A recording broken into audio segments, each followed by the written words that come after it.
DrBoysTV.com, the home for intelligent Black people. I want to talk about this brother that I've seen online that I respect, that I actually like him. I like him more than I dislike him. I don't even know him enough to dislike him, but his name is Kevin Samuels. And Kevin is he's lighting it up. He's doing a lot of really interesting content, very intriguing. He has a great show that I think everybody should take a look at. And Kevin had done a video not too long ago, basically in which he told a woman that she was going to die alone.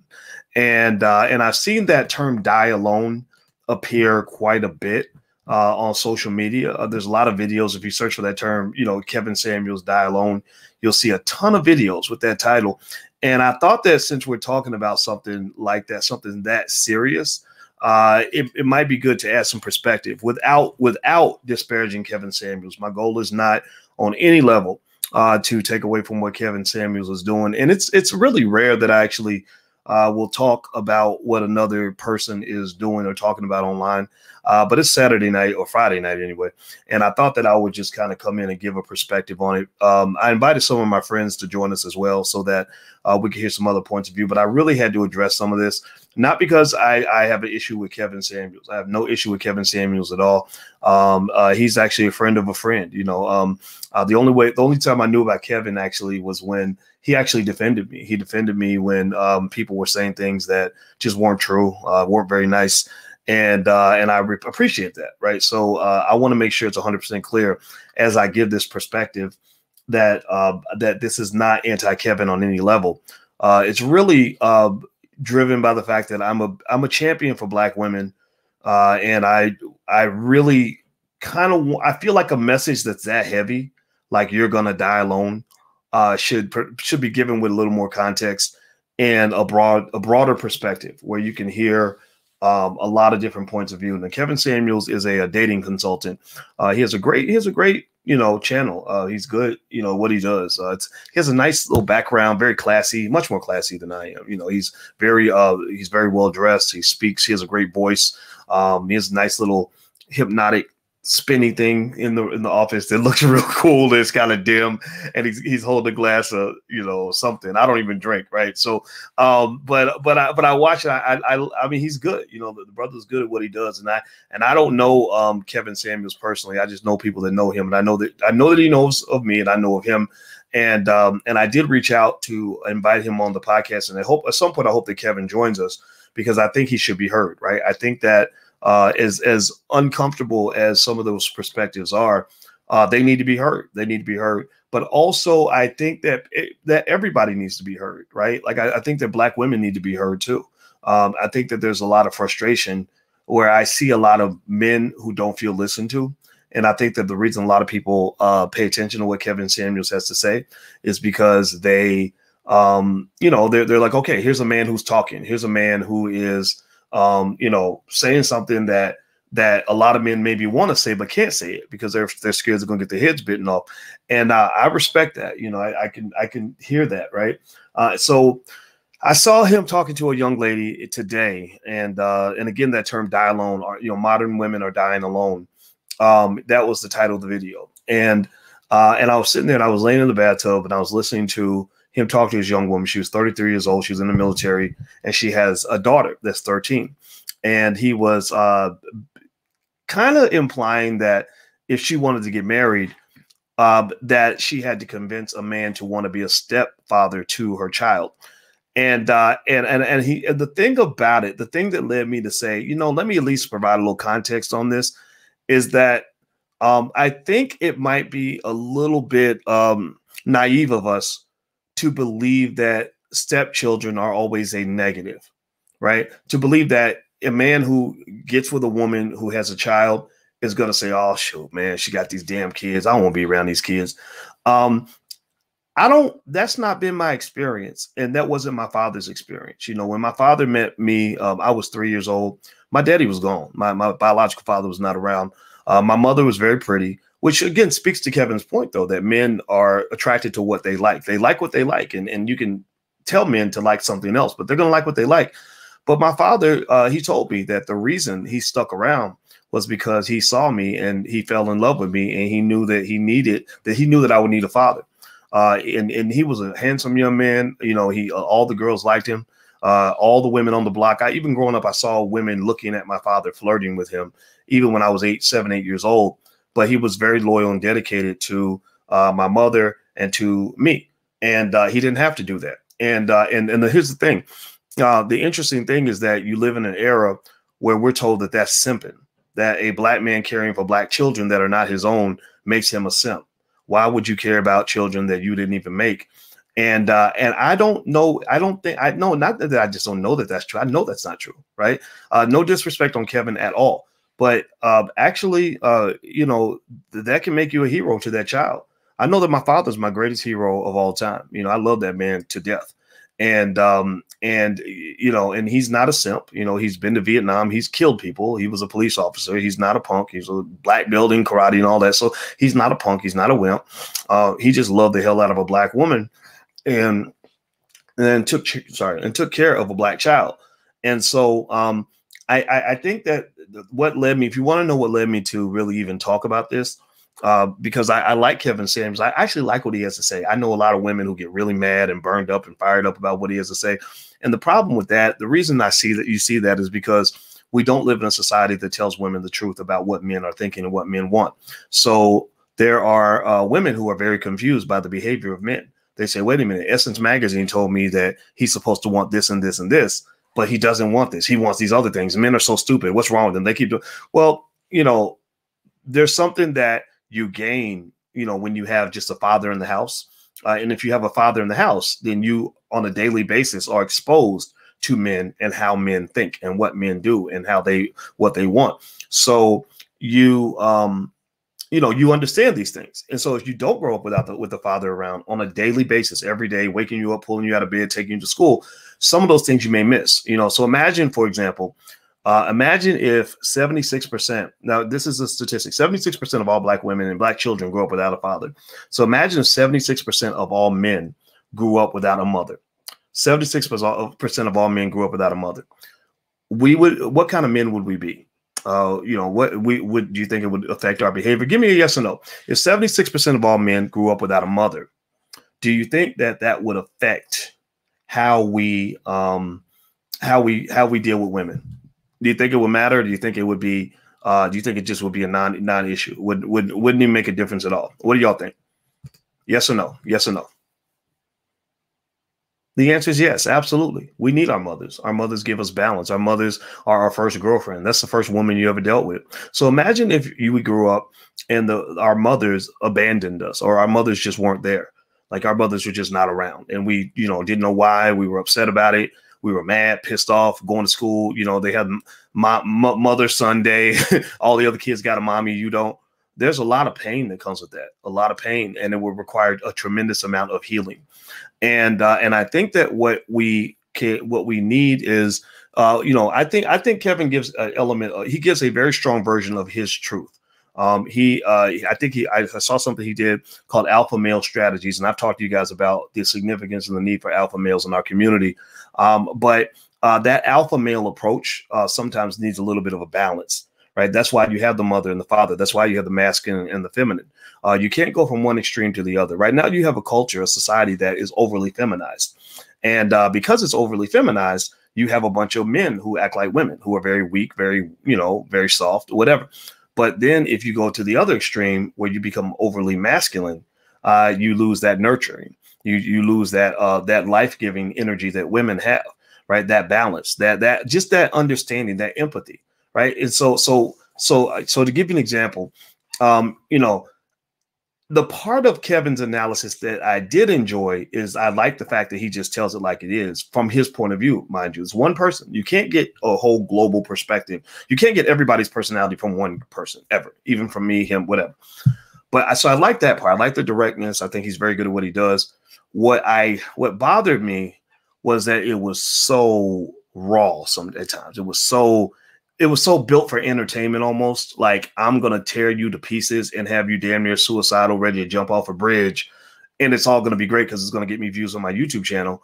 I think that we need a balance there. Right. And when we talked about Kevin Samuels and his Die Alone video, the first one, where he told the lady she's going to die alone, and she's sitting there on her phone and wasn't listening and all this other stuff, just engaged in a lot of really negative stereotypical behavior that I can understand why that would have pissed him off. I can get that, but I don't know if I enjoy seeing a man attack a woman, even if she's acting a damn fool, even if she needs to be kind of dealt with. You know, this idea of putting somebody in their place, I think can be replaced with also maybe understanding that some people need therapy. You know, some people need therapy. And it's almost like with the police, right? You ever see where there's somebody out there who is, you know, there's a person who's got a mental health issue and they're acting a fool and they're waving a knife and the cops just shoot them, pop, pop, pop. Right. And then people are like, no, you could have done something different. You could have called a social worker. You could have, you know, talked the person down. They didn't want you to come kill him. They wanted you to help him out of that situation. Right.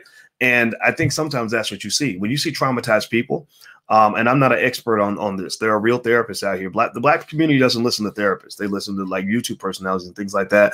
I think you should listen to some of the therapists. There are therapists who will tell you that if your goal is to help a person, you can't just show up like the police and shoot them down because they have a mental illness, right? You know, or feel like, okay, this broad needs to be shut down and I'm just going to. No, I think that there has to be room for empathy. And the other thought that I have here on this issue is this. You know, when you talk about this thing, you know, this idea, I mean, if you go back to this concept of you're going to die alone, women are dying alone. That's such a depressing message, and it's so sad. And I think it also provides another type of nuance and context. One of the reasons that black men, especially men who have like a little bit of money, a little bit of status, you know, like I have money and I have status, right? So when I was single and I would go places, it wasn't hard to find women. They were just kind of everywhere. Smart, beautiful black women. You know, there's like 100 to 1. It was kind of overwhelming. And there's a reason for that. There's a reason for that. Actually, now remember, I'm an economist, right? And I can see everything as a market. So dating is like a labor market. It's like a job market. And here's what happened. This is why I'm so pissed off at Joe Biden for his crime bill. When Joe Biden sent all those black men to prison, what they did was they marginalized an entire generation of black males. So what you then had was a lot of black men taken out of society, a lot of your alphas, a lot of your smart black men, your strong black men, your future CEOs and millionaires went to prison. They went to prison at 18 or 19 and got 50-year sentences, and they've been gone. And then their sons also grew up without fathers. So the black community was crippled and handicapped by mass incarceration. Your men were taken out of the community. The Economist, the magazine, The Economist, those who like to read may want to check this article out. I know people don't like to read. They rather, you know, I guess, read a headline or a YouTube video or something.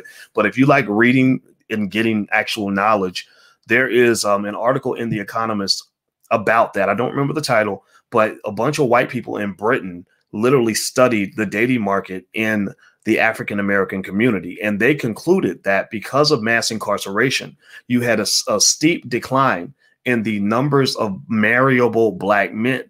To get married, a man has to be in a certain place. You know, a man has to be, you know, he has to feel comfortable getting married. He has to have a certain income. He typically has to have a certain status or education level or whatever.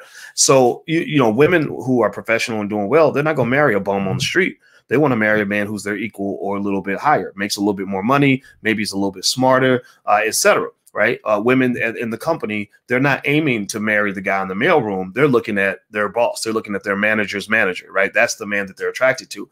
Well, because of mass incarceration, they proved that that for every 1 percentage point increase in incarceration in America, there was a 2.3% decline in the percentage of black women who got married. So they basically said that a lot of the reason a lot of black women can't get married is because there are not enough marriage quality black men available. So what that has done is it's created a distorted market. It's like a job market where there's, 100 applicants for every one job. So every one job that is available, 100 people are applying for the job. Well, not 100, maybe it's like 10 people for every job. And if you have that one-on-one thing, because that's what monogamy is supposed to be, you lose that, right? You can't have monogamy if you have 10 women for every one man. You have one marriage and 9 side chicks, right? So basically a lot of what you're seeing that you think is natural and normal, it ain't normal. It ain't normal. Has anybody ever tried to date in like a place like Atlanta? You see, I mean, tell me, black women, have you been to places like Atlanta, or what's the dating market when you go out and you're looking for quality men? Is it just overflowing, like just amazing men everywhere? You know, millionaires and $100,000 a year men, just highly educated, quality men everywhere, marriage ready men everywhere, men ready to settle down everywhere? Or are you finding a bunch of guys who either are not marriage quality or don't want to get married, or maybe they're just trying to look to hook up? They're trying to get some. And they try to get some on the first date. You know why? Well, because every other woman is trying to give them something on the first date. It's a job market, right? If everybody's offering them, you know, a $10,000 a day job with a GED, then they're going to expect you to pay them $10,000 a day. And you're going to say, wait a minute, you have a GED. You're not worth $10,000 a day. But you don't understand. They got 9 job applications or job offers paying them that level of money. So basically, there are 4, 5, 6, 7, 8 other women who are offering them whatever they want. So they're expecting you to follow suit, right, to meet the market. So that's what you're seeing. That's what's happening in the background. This is what economists like me are seeing that regular people don't see. You think you're living in a balanced society. You're not. You're living in the fucking twilight zone. So anyway, my friend John Thomas is here. I know John. What's up, John? Hey, what's going on, man? Can you hear me pretty well? Yeah. John is out of Los Angeles. He's an award-winning filmmaker, and also he's a smart black man. He's in his early 30s. So John, what'd you think about what I was just talking about here? No, I agree, man. You have to be really, really careful and understand what you're bringing to the table. You know, with I mean, kind of goes back to what Kevin was talking about. Like, what do you qualify for? You can't sit there and like me, I can't expect $1 million woman if I'm not bringing anything to the table to contribute or to add to what she has. Now, if she just out of the kindness of her heart, if she's just like, hey, you know what, you're a nice guy and you're motivated. You don't make $1 million. You don't even make $100,000 or anything like that. But I like you. That's her prerogative. But chances are she has things going on, and if I can't add to that or contribute to that, then I have to understand and keep it moving. I can't take it to heart.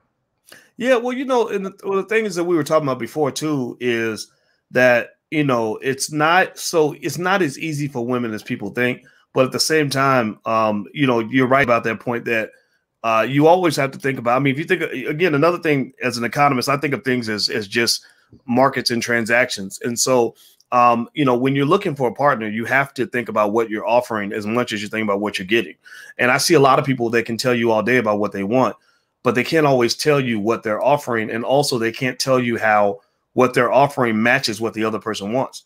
Like I could say, well, I can offer you a good job, or I can offer you a nice car. But there's some women who don't want a nice car. Maybe they want me to give them flowers. Maybe they want me to do something else, right? So I think that just kind of knowing what people want is important. Also, I found that reading books about the opposite sex is really helpful. I think a lot of people spend a lot of time being very frustrated about their options, but they don't understand that if you're not getting what you want, that means that there's something unbalanced in your universe. There's something unbalanced. Maybe you are like the person who's looking for a $300,000 a year job, but your credentials don't match the quality of the job that you're looking for. And I think people have to think about that. So what do you think about this? One thing that bothers me though, John, is I don't like the idea of anybody telling people you're doomed to die alone. I kind of feel like that's a heavy statement to make, and it's very depressing, because the reality is that a lot of people, especially black women, are going to die alone, because even if every single marriage eligible black man in America married a black woman tomorrow, there will still be black women that do not have a husband. It will be like musical chairs where you got 14 people chasing 8 chairs. 6 people are not going to have a chair, and so not having a chair doesn't mean that there's something wrong with you. It just means that there's only 8 chairs and there's 14 people. So what do you think about that in terms of how that message can be shared without it feeling so harsh or hurtful to people who may not end up where they want to be? Well, I think it depends on, you have to be, the message can be altered, it can be changed, but also for people, you have to be willing to accept the message. Like, what is the message that this person is trying to tell you? And a lot of times when someone is trying to be real with you, a lot of people don't like you being real. They like you to, just pat me on the back, just fluff me up, just make me feel better. And sometimes I don't need you to feel better. I need you to understand the truth. You know, so like they said, the truth will set you free. If you got around a whole bunch of friends, oh girl, you fly, you all this, you all that. And that's not really the reality of how other people are seeing you. You don't have good friends. You don't have real friends around you. So I feel as though we need to understand where we are. And just like that person, it's just like, what, I know you want this thing, but where are you realistically to getting this quality type of person? And if you can't get there right now, what can you do to change that?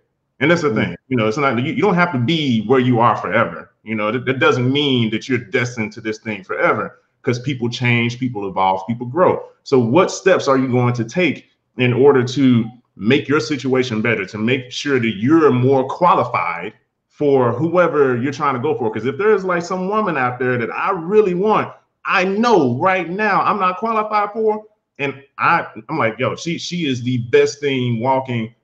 I can't let her walk by. So I need to do whatever I can to make sure that I qualify, or at least I'm close enough to it. And if I still can't get her, hey, at least I tried, you know, but I can't get mad and want her to come down to me. You know? Well, what I'll say too is, here's what I'll start by saying with the things that I like about Kevin Samuels and his approach. I like honesty. You know, I like the fact that he's honest with his point of view about sort of letting people know basic things. You know, like when he told the lady that said, you know, I make 100,000, I expect my man to make 100,000. He said men don't care about that. Men who make $100,000 don't care how much money you make. And I said, yeah, he's right about that, because I don't care. When I had enough money, even when I didn't have enough money, I didn't care. I didn't pick women based on money. I picked based on other criteria.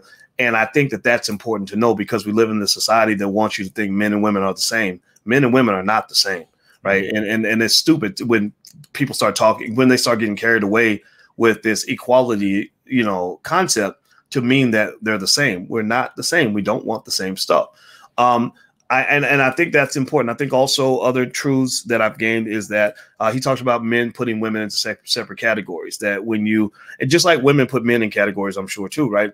But you have the woman you marry and the woman you date, or the woman you marry and everything else. And that's how he described it. I said, yeah, that's kind of true. You know, like I'm marrying Alicia and she's in a different category, right? She, you know, and that's significant for people to understand. So the question is, how do you get into the category you want to get? Almost like getting the job that you actually want. What I think we have to remember too, though, is that two things. One, when you're talking to Kevin, you're talking to a dating consultant. You're not talking to a therapist. Right. And I heard from a lot of therapists who said, how can you defend him? Why could you defend that guy? I said, he's not a therapist. He's a dating consultant. He's a problem solver. He'll tell you from his point of view how you can get the thing that you want. And clearly they're not getting what they want, or they wouldn't be talking to him. They wouldn't be on his show if their whole dating life was wonderful. So they came to him. He didn't come to them. So that gives him a right to speak, and he should be heard. But at the same time, we have to realize that is one point of view. So there are a lot of men I know who could listen to one of his shows and say, you're saying men don't want that, but actually that's not true. Like I'll point to the thing with kids. I know a lot of good men, not simps, good men who think children are okay. Children are a blessing. You know, I had so many women chasing me. It was getting overwhelming when I was single. But I chose to marry a woman that's got 3 kids, and I love those damn kids. I say thank you for giving me a chance to be a father, because being a father is fun. I love that shit. And I don't want us to get into this myth that being an alpha male or whatever it is that people want to be. I don't know if I'm an alpha. I don't know what the hell I am. I know that I lead my shit. I know that I own some shit. I know I run a lot of shit. So whatever I am, I'm proud of that, right? And I come from a man who's a very proud black man. And I can tell you that I don't really, I have to get off the bus if we spread this fucking lie that all black men want to do is fuck and not have nothing to do with no kids. Like, we are nurturers. So we can love children too, right? We ain't just there to go get a piece of ass. Like maybe we want to build an empire, and we know children are an important part of that. And so I just kind of think, and remember this too. Remember this, and I'm gonna let you talk. I'm gonna shut up after I say this. But remember this: you live in a community where there's a lot of black children out here that ain't got daddies nowhere, and I just feel so sorry for those poor children who are living in a world where every man that their mama meets, their mama's cute, you know, looking all sexy. And I would not want them to have to live in a world where every man that came into their house walked right past them so they could get to their mama's vagina. Like, what the fuck is that? What does that make us look like as black men? It makes us look immature, makes us look ridiculous. It makes us look like we have no compassion. Like we're just a bunch of sex crazed lunatics who only look at the superficial. That's not who we are. You know, not every man doesn't have to, you know, but I do get the point to say that if you have some badass kids or little troublemakers in your house, yeah, you're gonna have a hard time keeping a man in the house, especially if you disrespect him. He will walk away. If you make him think he's not needed or you disrespect him, he's gonna walk away. I told Alicia, I said, the reason that I love helping you with the children is because you let the kids know from the jump, this is Boyce, you will respect him. And if they ever get caught disrespecting me, you help me deal with that. We're all their dad. We all deal with that, right? Because we have a structure in our empire. So I'll let you kind of speak on that. I know I said a lot, and you can talk about something totally different if you want to, but I definitely think that's important to make sure we get that out there. Go ahead, brother. No, that's very important. That because not all black men are the same. We're not all this one like monolith, like Joe Biden was trying to say. You know, like we're all black people are the same, but we're not. You know, we're varied. You know, we have different interests and different tastes. But one thing that black people are, we are very loving. You know, we are just like, for instance, your situation where you accepted those 3 kids. You know, now there are some that just be like, you know, I don't want to deal with kids. You know, that's cool, and there's nothing wrong with that. You know, there's preferences, but you know, it takes a special man, and I emphasize that, man, to go into a situation and just help raise these kids, you know, because just like you said, it doesn't hurt to have, like, they already have their father, but it doesn't hurt to have an extra father figure. You know, we need more father figures, you know, present or just more visible, you know, within our community for sure, because a lot of them are locked up in jail for petty stuff. But it's very important that we need to be more open and understanding towards everyone else's desires and needs. So for one person, one man, he might need this one thing. One black man might need this one thing. I don't want a woman with kids. You know, she has to be blah blah blah blah blah. And it depends on, you know, how crazy that is. Is it realistic or is it, you know, fantasy? And the same thing with a woman. It's like I need a man that blah blah blah blah blah. And it's just like, okay, how much of that is realistic? How much of that is fantasy? And, you know, come to terms with what is reasonable and what is something where it's just like these are, you know, just the things that I need, and either you match that or not, or keep it moving, you know. So I mean, we have to come to terms with that, and also understand, like, are we at a level to where can I match that, or am I being unreasonable? And like have a real conversation, you know, with ourselves and each other. And I feel like that will open up basically the floodgates of us, because like the woman doesn't need to be the man doesn't need to be the woman, but you know, we have our respective roles and everything in that, but we need to come together and, you know, really build back our black community. And, you know, we're doing it, but you know, we can always improve, you know, so, and this is the steps to do that. Yeah, well, I think really generally that, you know, it's hard to imagine repairing our community if we all reject children that don't have a father in the house. Like if we just say, you shitty little black bastards, don't nobody want nothing to do with you, kiss our ass, you're not worthy of love because you didn't come from me. And I think I'm biased because I was one of those little black bastards. You know, I was one of those kids that didn't have a daddy. And my father, who, and I don't even care. I mean, if people, you know, what was disturbing to me was I saw how immature some of our men are when I expressed, you know, my love for Alicia. A lot of men said, "Oh, that's simping." And Malcolm X used to say that you can tell a quality of a culture by how they treat their women. And when you think that a man is a simp or whatever because he expresses love for the black woman, what kind of bitch are you? What kind of worthless little piece of shit bitch are you that you think that there's something wrong with a black man expressing love for a black woman? You know, what kind of black man are you when you can't at least understand why those children need to be loved and protected like everybody else? You're not a protector. You might be a fucking predator. You know, and you know, you're just there to what are you there just to dip your penis in and then bounce out? You know, I just kind of think, I mean, I get it if people say, it's one thing if people just say, look, I just prefer to have my own children. I don't need to, you know, I don't want to go and jump into no situation because it's true. When you know, you can't, I would not blanketly endorse the idea of just getting in a situation where kids are already there. You know, the children should be well behaved. It helps if they have a strong father that's involved. It also is very important to show respect to that man. I would not blame a man for walking away from a chaotic situation that wasn't managed and under control. But sometimes things happen. And I can tell you that if you gave me a choice between a quality woman who has one child, two, even three, whatever, that are well behaved and she's doing her best with those children versus some, you know, skank ass chick with a short skirt who thinks she's all that because she ain't got no kids yet. But she's running the streets, getting in all kinds of stuff, you know, new man in the bedroom every 2 weeks. I'd rather have the quality woman. You know, it's because, you know, the thing is that I know that I had a child when I was 18, and having a child made me a better person. It made me more mature. I learned how to think about somebody other than myself.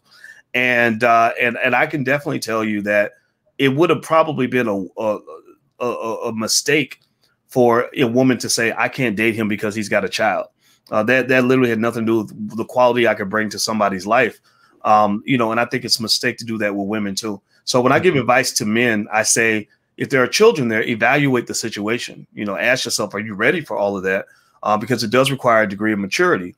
But at the same time, you know, if it's messy, walk away. You know, the things I walk away from with a woman with children is, one, if there's crazy baby daddy drama, like the baby daddy's a lunatic and it's gonna cause you problems, that's not fun. Also, if the children are just out of control or she does not respect you.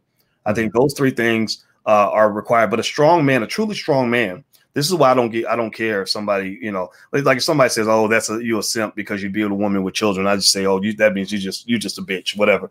But the thing about it is that when you're a strong man, like I was financially secure and all that, I can step in and I can handle all of that financially and otherwise, as long as you're giving me the authority to do what I need to do, right? Mm-hmm. The authority to administer discipline, the authority to help shape the direction of the family, etc. That's where it comes. So I just kind of think that this idea that men just blanketly run away from women who have children. I know a lot of guys who are very, you know, who have no problem with a woman having a child, but you got to show respect. If you don't show respect, then that's more likely to push the man away than your child. But go ahead. What are your thoughts? No, with my personal experience is I've dated a few women who already had kids. So I definitely don't have a problem with a woman having children already. My preference, would be that she doesn't, because, you know, I would like for us both to have our first child. But, you know, life happens. So, and I can't hold that against somebody, because, I mean, that could have easily happened to me, you know, so I wouldn't want anybody, you know, saying, oh, no, I can't talk to you because you got kids. So I don't do the same thing to women. But I guess either with the reason why those didn't work for me, either I was too immature, because I think I was in college around the time, wasn't mature enough to handle the complexities of a relationship and how to deal with that. Much better now, thank God. But or I would run across women who they just want somebody. And that kind of turns me off in the sense of where it's just like, you know, they're so quick to bring me around their kids. You know, I could be like a creep, you know, like you don't even know really who I am and what I'm about. I can be a pedophile for all you know. And I don't like that. And it's just like, you know, don't you putting your kids in danger. Get to know me first and see if I qualify to be around your kids, you know, so. Yeah. You know, so that, and I don't have a problem with that, to see if because I would do the same. I wouldn't just bring anybody around if I had a child, bring any woman around my child if I could help it. You know, just like, okay, oh, I like you. Okay, you seem to be good with kids. Let me bring you around mine. So those seem to be the issues that I tend to find. And then also with that, it's like, do you really like me, or you just want somebody here? It doesn't matter who it is, just a body. You know. So it's like, I don't want to be looked at like that. I want you to really like me for me, and then also think about your kids. So that's been my experience with that. But no, I completely agree. You know, that is what you talk about is one issue that I've seen where you know, that's why I think that term "you're gonna die alone" is so heavy. I think you got to be careful with that kind of language, just because there's something I notice it more so with women than with men. The reality in the truth is that most men I know don't sit around fantasizing about getting married. They're not sitting around saying, "Ooh, I can't wait till my wedding day." Right? We just don't. I just haven't seen it. Maybe it happens somewhere. It don't happen. It had never happened in my world, but it's like for women, that idea of dying alone, it seems like a scary concept for a lot of women. And I think that there are women who are so afraid of that they will settle for anything and anybody in their household. And I've seen examples where you let some man in your bedroom and he's molesting your children. You know, like it's really bad. Like if you have a teenage daughter, and now it's like if you got a son, you got men that'll come molest your son. You know, and so you can't let just any guy around your children. And also, I think for men, when you're evaluating a woman, you should judge her based on how much she protects the kids. Like if she's letting you get all around her kids and it's the second date, that says that she lacks judgment and discernment, that she doesn't have the discipline to be a good mother to your children. And so before you even lay down with that woman, you got to gauge her quality as a mother, you know. Like if I was starting the game all over again, you know, dating women, you know, and I even when I was in my 20s, I didn't care if a woman had a child or not. And again, it's my bias because I was that little nappy head baby that didn't have a daddy. So my daddy took me in and whatever. And I have guy kids that I didn't give birth to, and I love them to death. And it makes me so proud to be their father. I love it. But it's like, I think that if I were doing it over again, I would evaluate a woman's quality as a mother before I ever even slept with her, because I see a lot of guys that'll get a girl pregnant. They'll get some raggedy ass woman pregnant and then be pissed off for 20 years because she's a terrible person, a terrible mother. And I think that there's some signs that people might show you in advance. Like, well, one is if she's already got kids, you can see how she's dealing with her kids already. People don't change too much. And then also, I think figuring out how much does she respect the father's role. There are some women who believe their child should have their father no matter what. There are some women who believe their child should only have their father if he acts right, or if the father meets their approval. Like, so that means you start dating another girl, then she starts getting back at you by taking your child away. And I see that a lot. A lot of parental alienation is a real big problem. And so I think ideally for any man that has a child, I think just sort of gauging the quality of that woman in terms of her ability to maintain. First of all, the first objective is if you can maintain the relationship, that's really what's best for the child.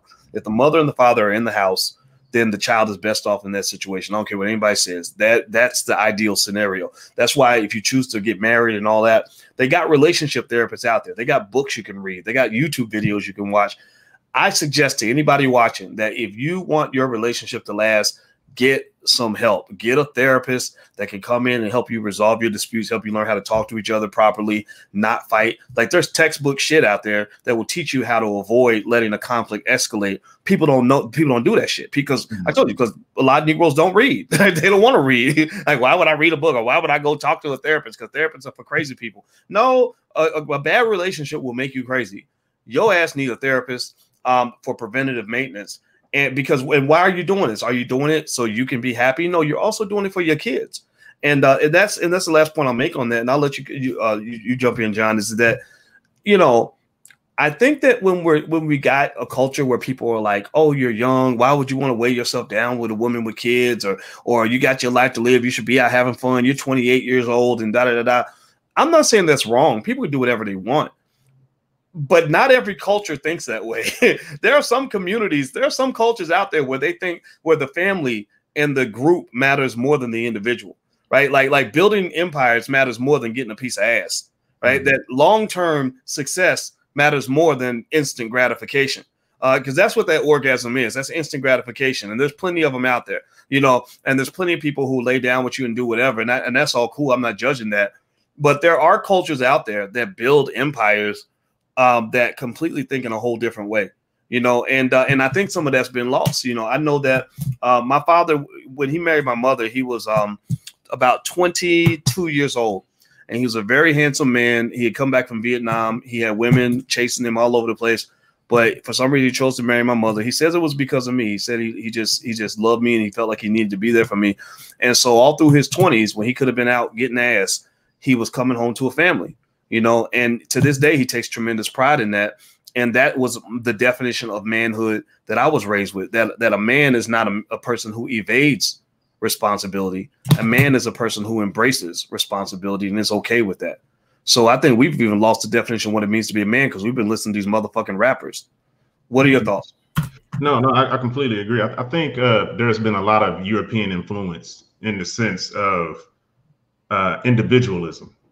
You know, so it's me, self. I don't care about this person. Even on TV, you watch stuff where, you know, you have a nice car, you have a house, but then, you know, you see your neighbor and it's just, don't you wish you had a better car? Don't you wish you can, you know, make your neighbors jealous? And it's always making somebody else jealous. And that's everything that's kind of ingrained with the almost European thought, in a sense, where it's just like, I'm only thinking about me. I'm not really thinking about the community too much.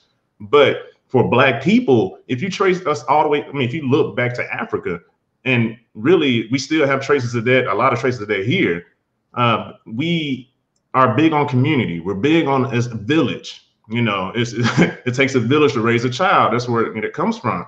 And there is the thought that if something happens to this person who looks like me, whether it's a man or a woman, it happens to me. If something happens to that one person, it affects the entire community. And that's really what we need to get back to. So going back to what you were saying, where your father saw, like, oh man, he really, you know, I think it would benefit him to have a father figure. And so he stepped in. He didn't have to do that, but he did. And look at what he was able to help nurture, and how you've been able to touch and connect and help other people. Even now with this, you're connecting and helping people with this. So it's very important, because you never know. I mean, when we're dismissing people when they have kids, you never know what their kid can grow up to be. Their kid can grow up to be the next Malcolm X, or the next Martin Luther King, the next Harriet Tubman, whoever. You know, you know, if we put our love and our energy into us, you know, and really nurture and grow that, man, we can become extremely powerful. But we have to get away from this. I'm only thinking about me. Screw these other folks.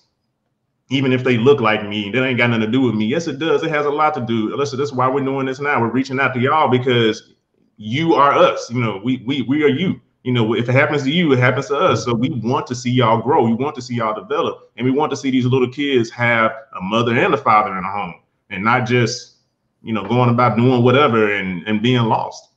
Yeah, well, you know, it's and I think it's kind of, and again, I always want to keep reiterating that that I actually like, you know, like when we talk about Kevin Samuels, like I like his show. I think it's interesting. It's very interesting. I like the fact that he's given these points of view that that are different. You know, I think that people don't listen to men enough, and I think that he's a man whose voice should be heard. I think also that there's a lot of men who, and a lot of voices that have to be heard. And I think that what pushed me to make this video, because I said, man, if I even say that, if I even talk about him like this, it's going to be misconstrued, and I don't want it to be misconstrued. But I felt the need to make the video because I heard him talking to a young lady that was actually about your age. You're 33, right?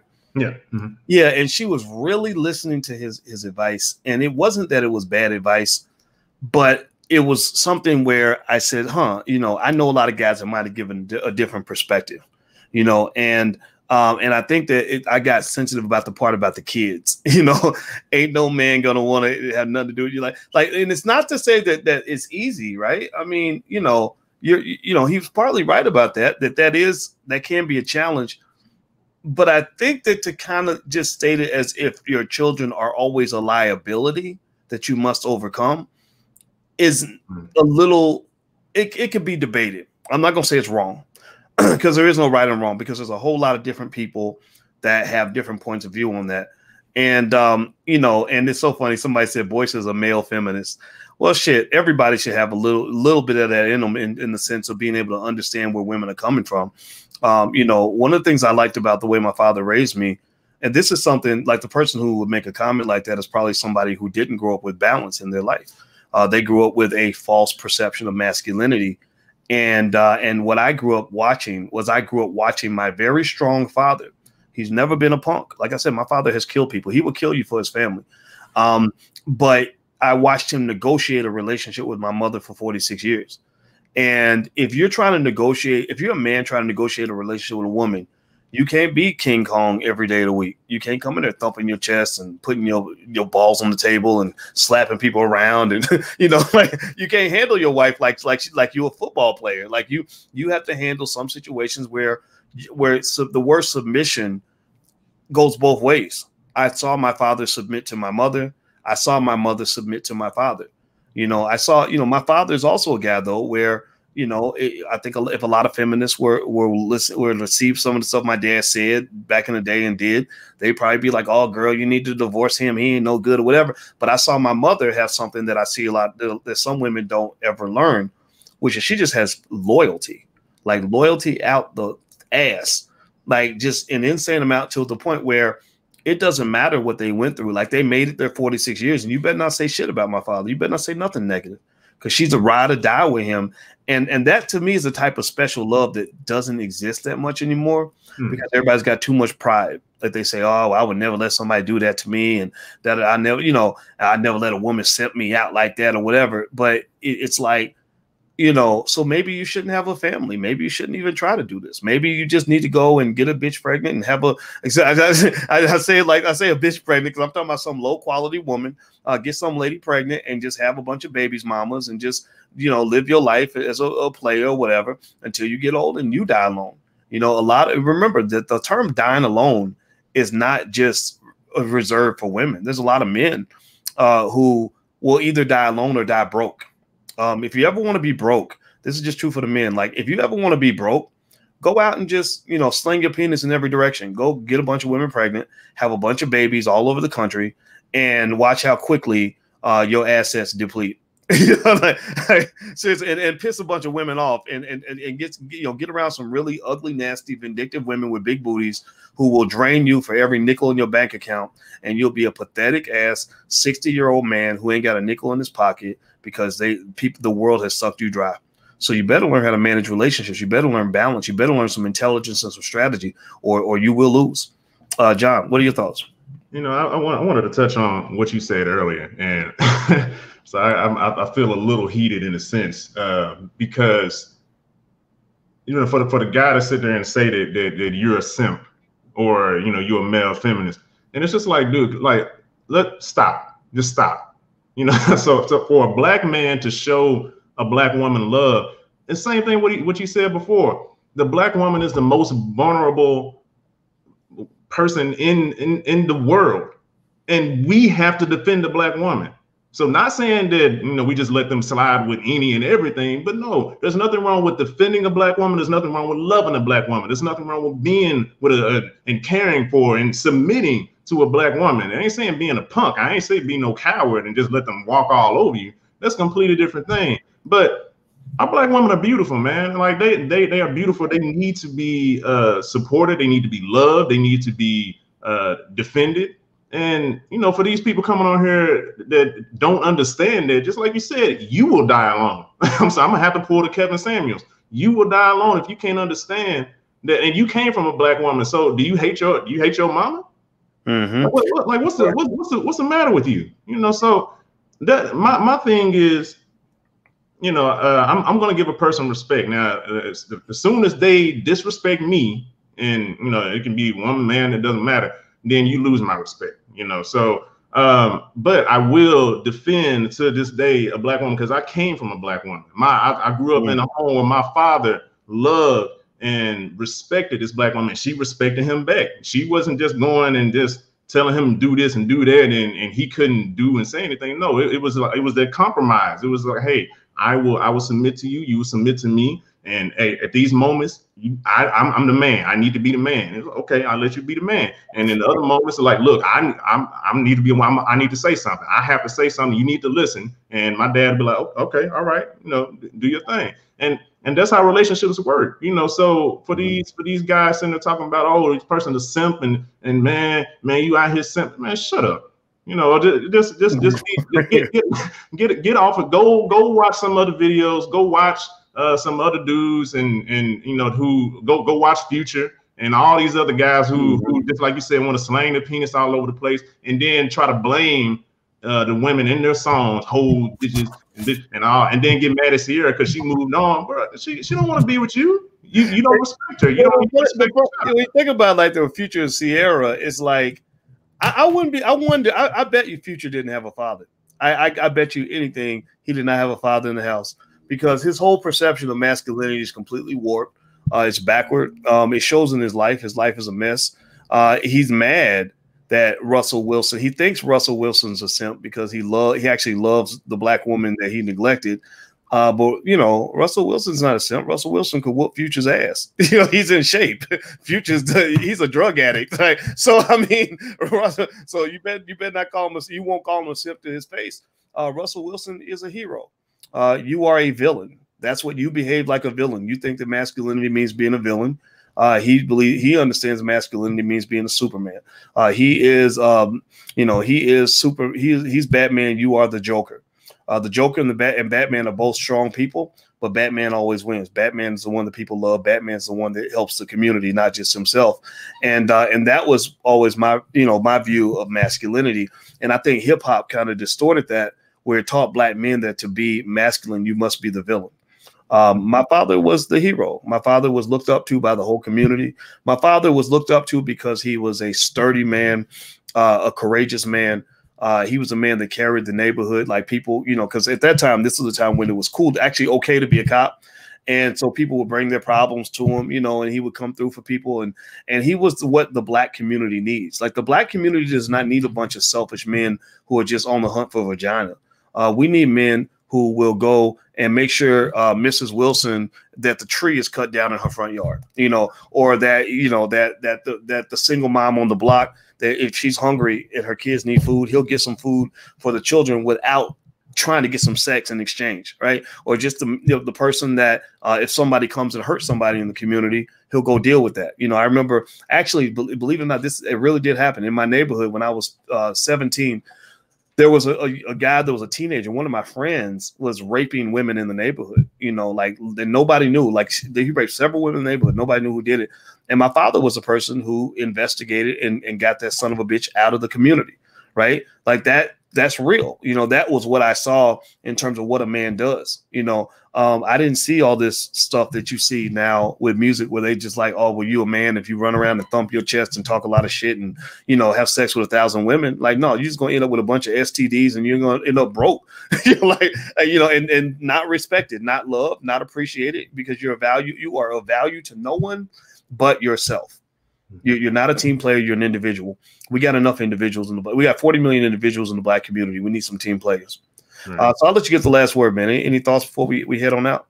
Yeah, no, I'll just piggyback off of that. And we need more leaders in the black community. And if you are a man that has kids, that doesn't mean that you're a bad person. As long as you're stepping up and being a man and taking care of your kids and actually even showing your kid like, hey, I'm gonna love your mother.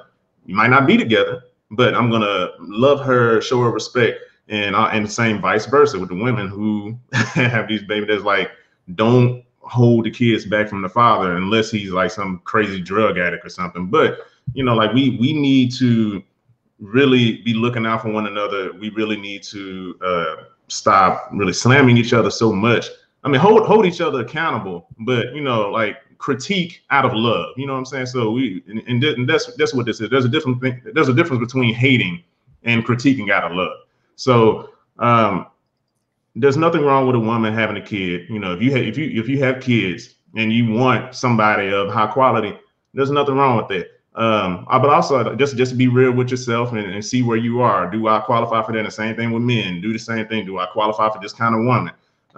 But that doesn't mean you're going to be there forever. If you don't qualify, you can always move up and improve yourself. Like you can always do that. And just love each other, love yourselves, and just like you said, there's nothing wrong with therapy. If you need therapy and you like, I can't get love because I'm crazy, get some therapy. There's resources out there, man.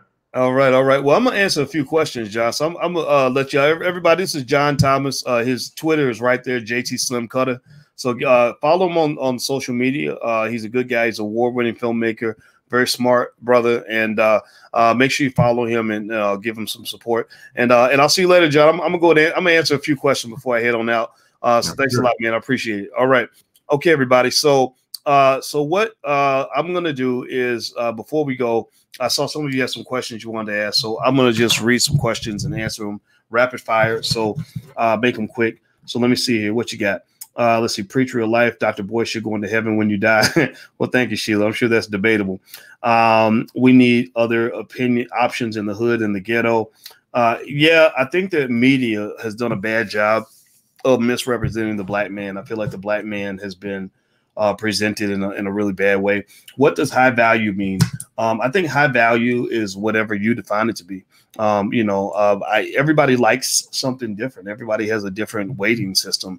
And in fact, if you go to 16personalities.org, they explain that there's about at least 16 different personality types, and all of the personality types are different. So it will be hard for somebody to tell you what you want, or what men definitely don't want and what women definitely do want, because that's just you can't really do that. I think that there are some general things that should be heard. So, for example, when we were talking earlier about Kevin Samuels, one thing I like about Kevin is I like the fact that we've been missing a male perspective in the whole dating space, and I'm glad that he's given that. But I don't think it should be turned into like a bashing thing, like oh, let me tell you why black women are going to die alone. That's a touchy thing, right? It requires like some nuance.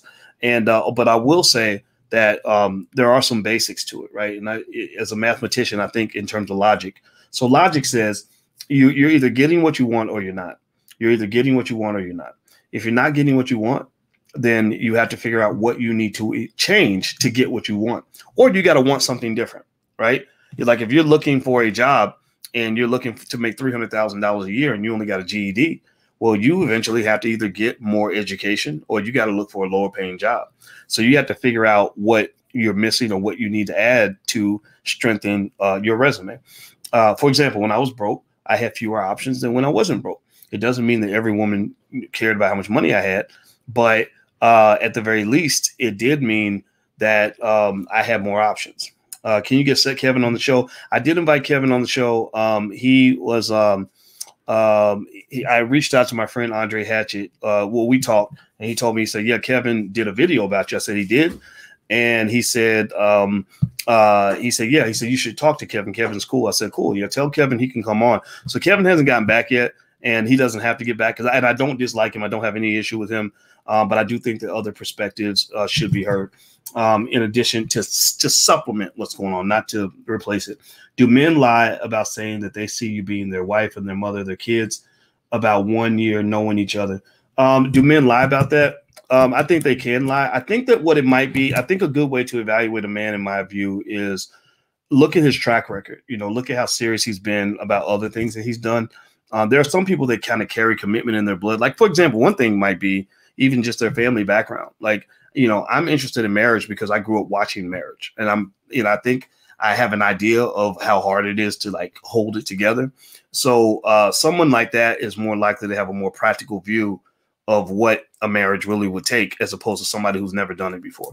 So I would kind of look at how he carries things, how he sticks to commitments, maybe even something as basic as like a person who's had the same job for 5 or 6 years is usually a person who makes long-term connections, long-term relationships. Absolutely, media is done. By the way, Instagram's about to cut you guys off. I'll bring you guys back in. And so Alicia's sitting there staring at me as I'm talking to you. So I'm a little bit, I don't want to say the wrong stuff. She's a relationship therapist, so I'm sure she has a point of view on stuff. Black women have decided to opt out of relationships for being independently promiscuous. I wouldn't say that's true for everybody. I think that's true for some people. I don't think it's true for everybody, but like I was telling you about that Economist article, in the Economist, they said that for every 1 percentage point increase in the incarceration rate, there's a 2.3% decline in the percentage of black women who get married. So a lot of that Joe Biden, Bill Clinton crime bill took away a lot of potential husbands. Is an investment to date a woman with kids because you're dating a family, not just her. So you have to manage 2 relationships. It takes a strong man with skills to do that. Not everybody can. That's 100% true. They have trainings on blended families, how to manage a blended family. So I encourage you, if you go into a situation like that, if you find somebody that's worthy of that, just prepare yourself by learning. You know, I'm a believer in getting therapists involved early before you have problems. Joshua, high value is determined by competition. Which men are the most sought after? Which woman is the most sought after? That's it. Okay, that could be a definition. I think, but I also think that some of it's subjective too. I personally think figuring out what you consider to be high value is more relevant than what the world thinks is high value. At least I never gave a shit what other people, you know, told me I should want. I wanted what I wanted. So it was even better if I thought something was high value and nobody else did, because then there was less competition. So don't get caught up in what everybody else thinks you should want. Like, you should want what you want. The truth isn't bashing. It's meant to wake you up. I agree that's true, but I think that there's ways to issue your truth while recognizing the fact that it's a subjective truth, and that it should come with some empathy of the person's situation, their challenges. The ladies need to hear a woman's perspective. Bring Mrs. Alicia on, please. Do you want to come on? Do you have something to say? I have plenty to say, but you know. Would you like to share something? About what? I don't know. Just if you have a perspective on, how about this? You're sitting over there. If you have something to say, you can say it, and just let me know. I'm not marrying a woman with kids. Sorry, I have more respect for myself. I will not accept that, or women with children. Well, I think that's cool. I think it's okay for you to want that, right? I think it's okay for you to make that one of your criteria. You know, and again, speaking as a mathematician, one of the things we learned in mathematics is that every time you put a constraint or a requirement on something, you are you're shrinking your set of options. Your degrees of freedom, as they call it, go down every time you add a constraint into your equation, right? Does that make sense? Do you give me a yes or no if you know what I'm talking about? So basically, if you have a list of things that are deal breakers for you, like like for women, it might be he must be 6 feet tall, he must make over 100,000 a year, he must have a college degree.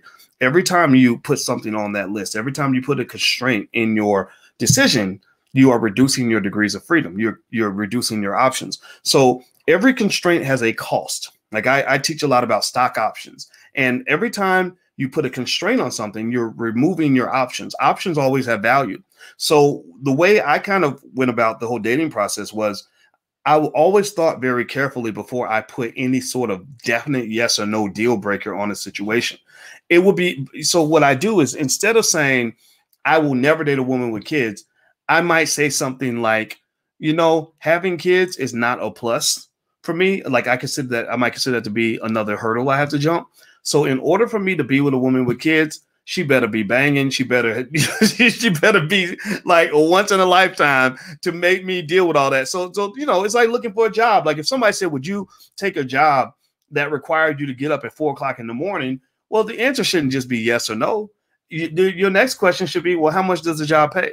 Well, if I tell you that the job pays $30,000 a year, you'd be like, hell no. But if I say the job pays $3 million a year, how many of you would get up at 4 a.m. for a $3 million a year job? You would, right? So rather than having a firm, strict constraint, a definite yes or no that might remove quality women from the pool, I would have it as a sliding constraint that says, okay, having kids is a strike against you, but you might have 2 other strikes or 2 other positive strikes that actually overcomes. Like you took a $5 bill away from me, but you gave me a 20. So now you got $15. Do you follow me? Does that make sense? I hope that makes sense. What about you? You have children. Absolutely. But it's different for men and women, in my view. How is it different for men to have children? I think it's different because most men don't have their children that live in the house.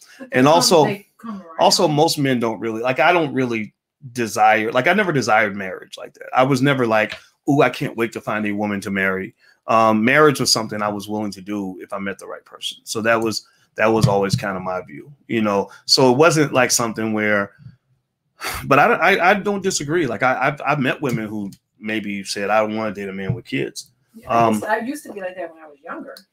Yeah. Before I started having kids, you know, when I was younger, I didn't want to be with a man with kids. Yeah, I agree with that. I think everybody has a right to not want what. It can be messy.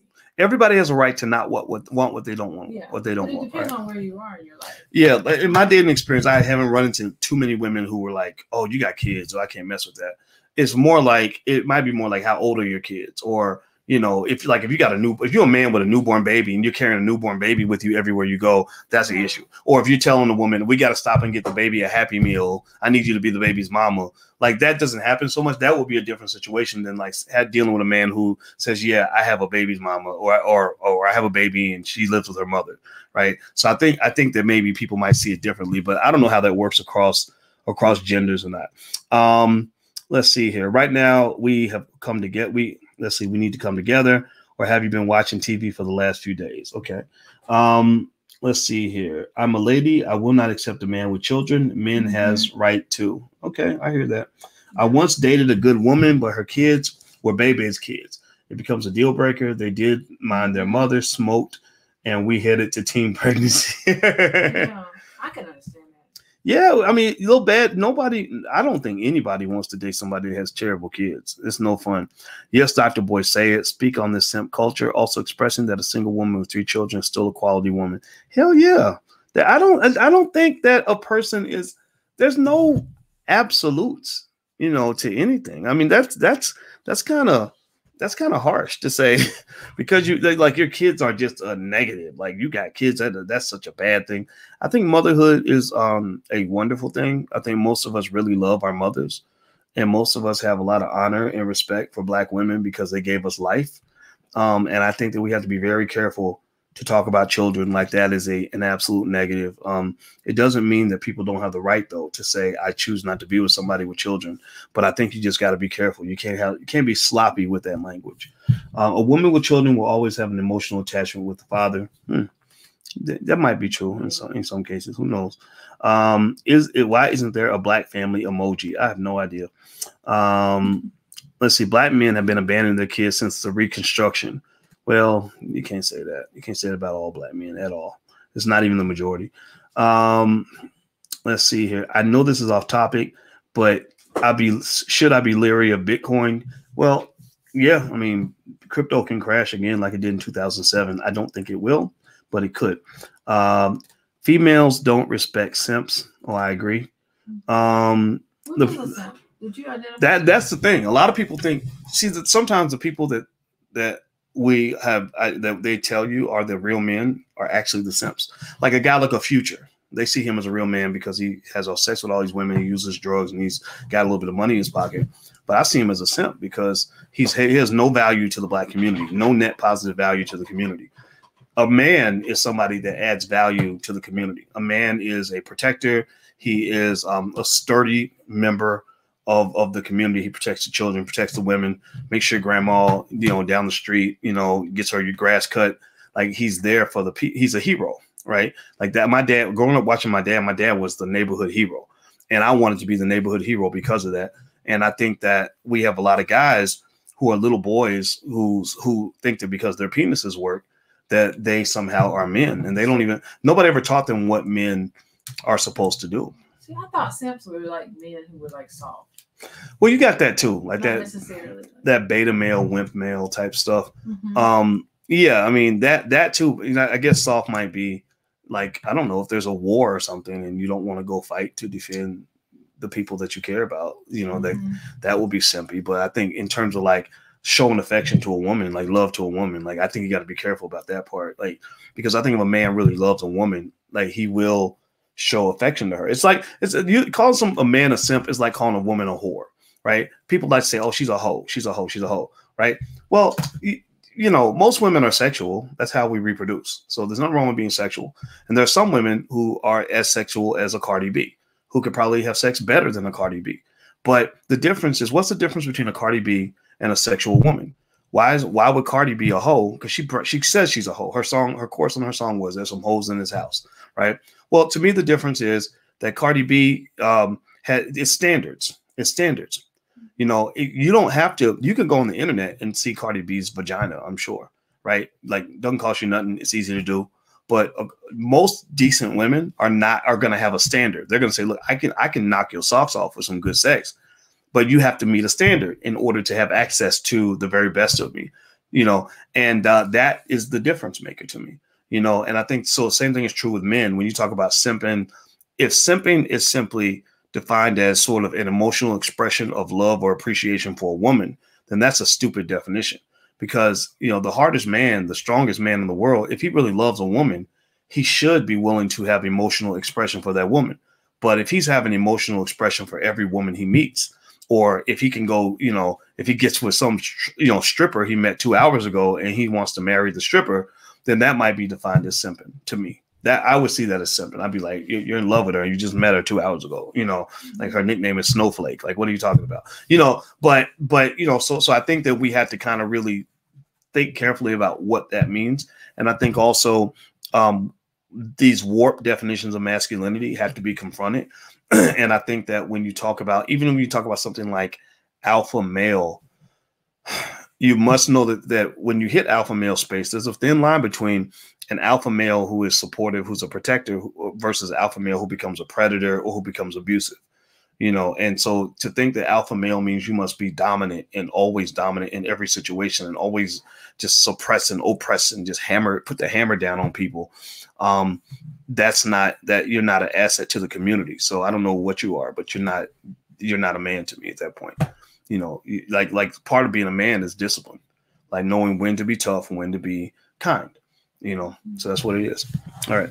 So let's see here. Let's see. Y'all should watch one of Kevin's full videos. He's often well-rounded. Yes, he is. Kevin's very smart. Today's black women talk too much and think too little. Well, I think that's a broad generalization, but I'm sure there are examples out there that you can find.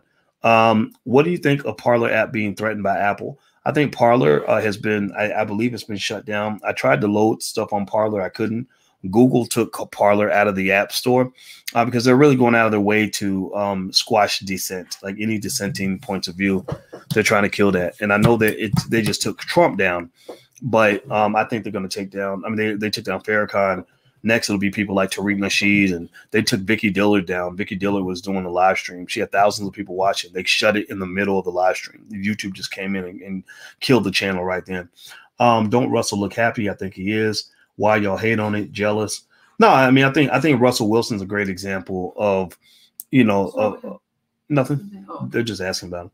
I think Russell, you know, I like what Russell's doing in that Russell, I think also part of being a man is when you don't care what people think. So people can say stuff and you're like, whatever, like you can't say it to my face, you know, so you just kind of move on about your business. So worrying about what people think is not that important. Doc, you next. Yeah, that's possibly true. Is Facebook still a great buy? I don't know. I think it's a good company, but the social media space is very uncertain. Nobody knows what it's going to do. How can a black woman with kids be an asset to a black man without kids? Because I think kids are a blessing. Kids are actually quite, it's pretty cool to raise kids. I mean, I'm not saying you should go look for that if that's not your thing, but kids are cool. Like once you get close to a child, you start to just kind of want them around. Like you don't feel like they're like some liability anymore. You actually kind of enjoy it. Kevin Samuels is a caustic, resentful hatred of his granny with no qualifications in counseling. Okay. Yeah, I ditto that. Well, who said that? I think therapists are going to have an issue, you know, with Kevin's perspective. But Kevin's image consulting. He's a dating consultant. He's not a therapist, and I think he stated that. So I think he has a right to have his point of view as long as you don't think he's a licensed therapist. There are licensed therapists with real licenses that can actually help you solve problems. So just make sure you know the difference between talking to a consultant versus a licensed therapist. Questions. Make sure it's ethical. Okay, there you go. Let me see. Let's see. I'm looking at more of your questions. What about a widow with children? Is a man a simp for taking care of her? I don't think so. But then some men are more equipped to take care of other people than others.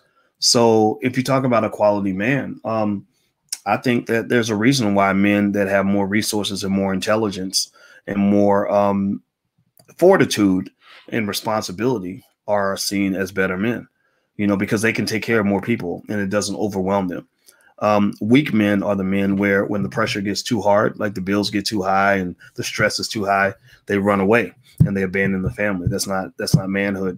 But that other type of manhood where you can handle the pressure and deal with the heat, that tends to occur when you get a little older. Like when you get 35, 40, 45, like you've been through some things, you know how to handle stuff. You don't freak out. So, you know, there's a security that comes with that. And that's why you'll hear people that'll say, you know, you shouldn't date a male. A male is a young man. you should get with a man. A man is over the age of 35. And I actually don't disagree with that. I think men over 35 are just a little bit sturdier. Like we just been through some things. We know how to handle stuff. So, and also you have more resources to kind of deal with problems. Let's see. Uncle Boyce is a beast. I hope that's a good thing.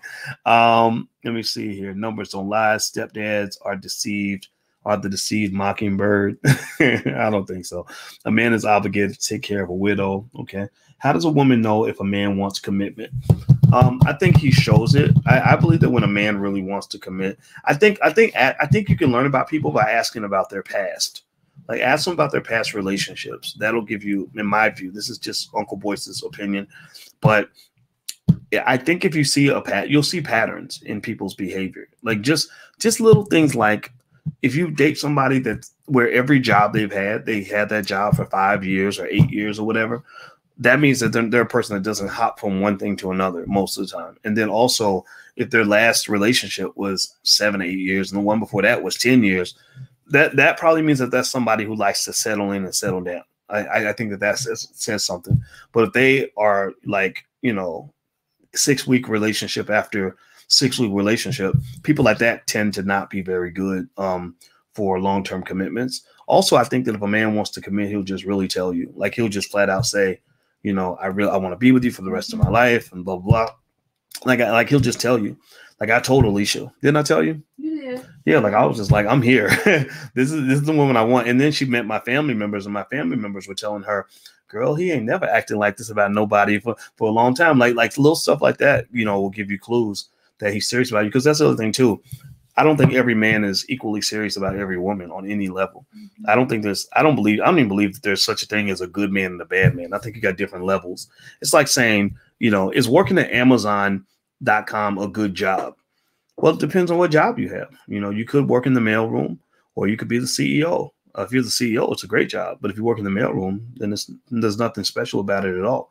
So the same thing is true. Is he a good man or a bad man? Well, maybe it depends on whether you're the right woman or just some other woman, right? So I also think one little trick I think that I would do if I was a woman actually is I would try to decide like what matters more to you, like getting the absolute best man you can find in terms of looks and all the things that you like, or finding the man who really loves you the most.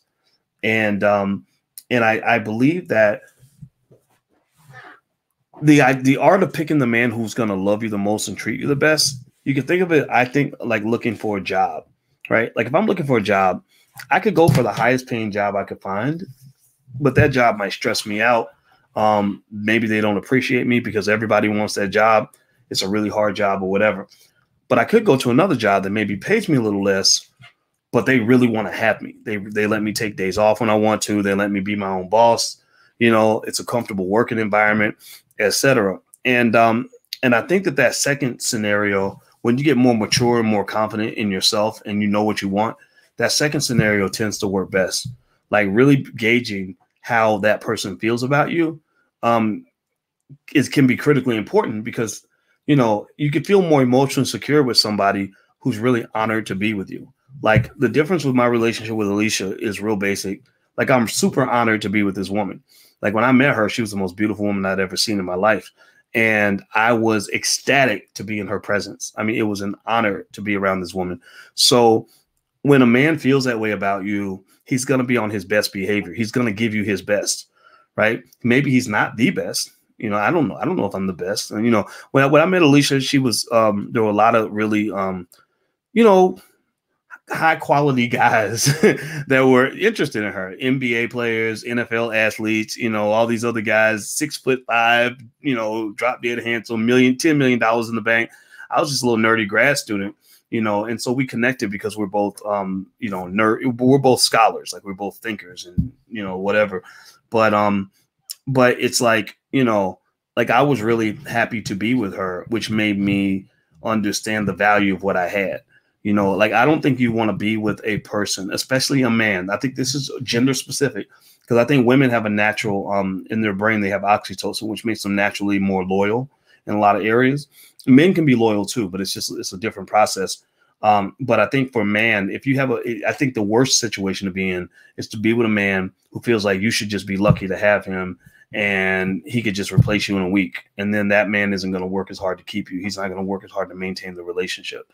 Like you tend to take care of things that you see to be valuable, and things that you don't see as valuable or easily replaceable, you just kind of, toss them in the corner and, let it just kind of rot and rust.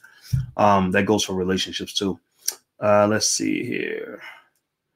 Of course, you will say that. However, just because he's a simp doesn't mean he isn't real. Okay. Frats, sellouts, where the Kappas. Okay. When and how do I join your next trading class? How much will it cost? We're doing the Black Wealth Bootcamp right now. So if you go to blackwealthbootcamp.com, that's what we're focused on for the next 6 weeks. Blackwealthbootcamp.com. Let's see here. He'll leave your ass fast as hell. Okay. Yeah. Oh, you're talking about the men who feel like you should be lucky to have him. Yeah. I think it's a tricky thing though. Kevin Samuels uses his experience to bash Black women and never holds Black men who uphold misogyny, homophobia, and transphobia accountable. Mm-hmm. Corner she's here. She's not a big fan of Kevin, but no. I have a different view. I feel like Kevin should be heard. I feel like Kevin Samuels is not wrong all the time, and I think that his point of view should be heard. I think it's better to debate. Yeah, I think if you disagree with people, you should debate them. I don't think you should just say that they're just wrong. Start to carry yourself in a way that's less than respectful, and I think that's where you just are wrong. It's just a respect thing. He's got great points, so I don't want to say he's bad. Yeah, he's interesting. He's got a great point of view. Mm-hmm. Well, I'd like to have him on. So if he sees this, I'd love to have him in the conversation. Mm-hmm. Some people like him, some people don't, and I find that really interesting. He's very middle of the road. You either love him or you hate him. That's for sure. The social media space is being controlled and censored. Yes, it is. He asks, asset, not a blessing. Okay. Respect you, Dr. Boyce. I'm a sophomore business marketing major from New York who attends Morehouse. Okay, good for you. Got a Morehouse man in the building. That's excellent. Well, God bless you, Jay Mills. Thank you for the kind words. Kids are a liability, and you speak business. Another man's kids are a liability. Your opinion doesn't hold weight. That's a fact. Assets versus liabilities. Well, I think it's certainly your right to have that perspective. I think it's everybody's right to have their own perspective. Taking care of another man's kids is not always ideal. It's not, always the preferred situation. But if you meet somebody that is quality enough, like if you meet a woman that's because usually it's the woman who has the kids in her house. The man doesn't have the kids in his house, right? But you can meet a man who has children. And I personally think that if you meet a person that just treats you well and their children are well behaved, I'd pick that relationship over a bad relationship with somebody that has no kids.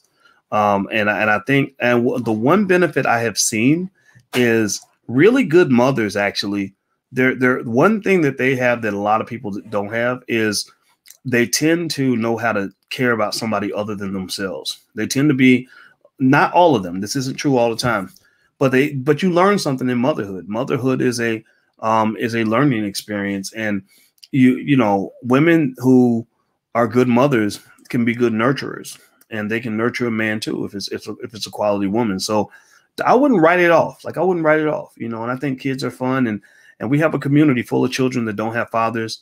So I think that if you're a man who says, I'm not going to discriminate against a woman with children, there's nothing wrong with that. You're not a simp, but just make sure you go for what you want. Get what you want. That's fine. If that's not for you, then that's okay too. What about hypergamy? What is hypergamy? I've never heard of that. Okay, let me Google it. Google's for. Let's Google that shit. What is hypergamy?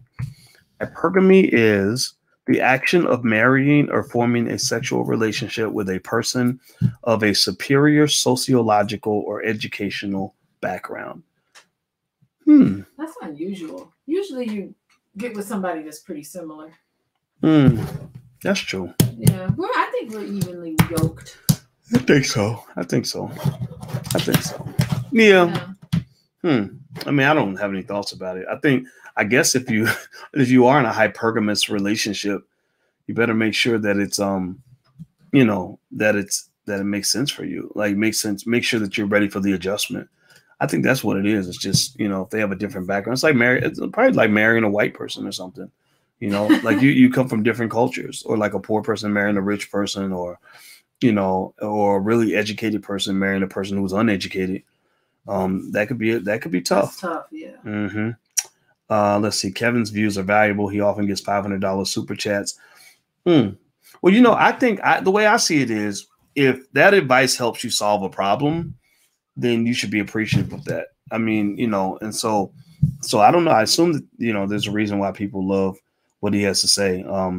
But then there are people who don't like what he's got to say. Because I see one person who says he's a pimp. Somebody else says he has some bitterness. Yeah. And that might be true. I personally think a lot of us have bitterness as a people. I think a lot of us have what?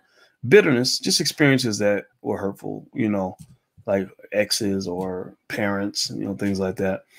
Can you hold Black women accountable for anything?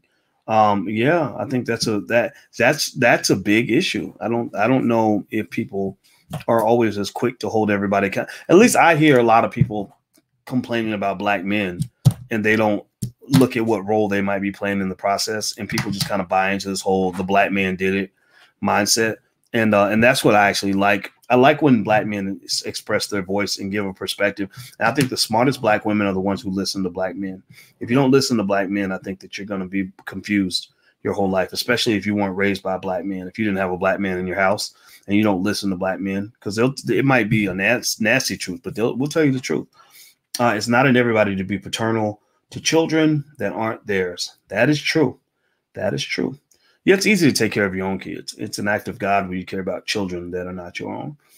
He's not holding Black women accountable. How's he not holding Black women accountable? You talking about me, or you talking about Kevin?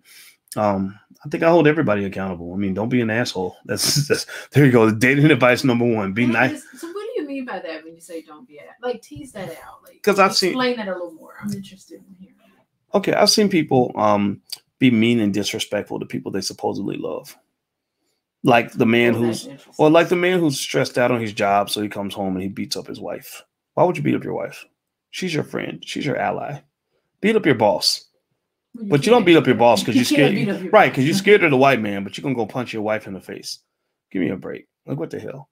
You know, so I think just being nice, like treating your spouse like almost like they are a boss. Like, so what do you do if you're triggered? So like relationships, like, it's complex. So like you're going about your day and someone does something you don't like, or something that bothers you. Like, how are you going to deal with that person in the moment in a way that's respectful? You calm your ass down and, you know, don't be an asshole. I don't, you know, I know how to calm myself down and not, like, the kids piss me off a lot, but I don't yell at the children. I just don't. I'm talking about couples. I'm talking even as couples. Like, I don't really, you know, here's the deal. Here's the reality. When I'm talking to you, I know that it is a privilege for me to be with you. It is a privilege for me to be able to talk to you in a certain way. I know you'll tolerate that from me, not because you have to, but because you've chosen to.